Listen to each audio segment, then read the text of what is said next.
قبل از اینکه وارد صحبت بشم یک مطلبی رو آخر یادداشت کردم و مناسب می‌بینم همین اول اون مطلب رو بگم و اون اینه که دوستانی که از مسئولان کشور با مردم حرف میزنن راوی قدرت و قوت و امکانات کشور باشن، مثل این صحبتی که امروزشون کردن.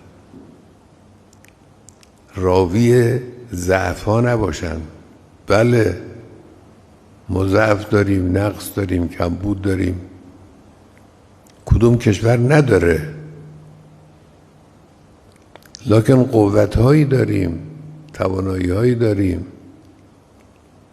کارهایی شده، تلاش هایی شده، اینا رو روایت کنیم، به مردم بگیم. هم مطبوعات در این زمینه مسئولن، هم صدا و سیما مسئوله و بیش از همه خود مسئولان دولتی مسئولن که وقتی جلوی مردم پشت اون بلندگو قرار میگیرن راوی ضعف و ناتوانی و ناامیدی و اینا نباشن. ایشون الان حدود نیم ساعت تقریبا آقای رئیس جمهور صحبت کردن، همه نقطه های قوت.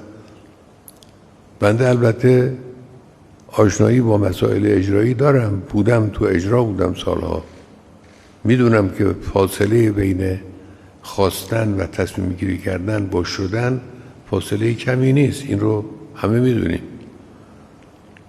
اما اینی که انسان بخواد، اینی که انگیزه داشته باشه، اینی که همت داشته باشه، اینی که امیدوار باشه که خواهد توانست، این بخش مهمی از عامل تحقق خواسته است.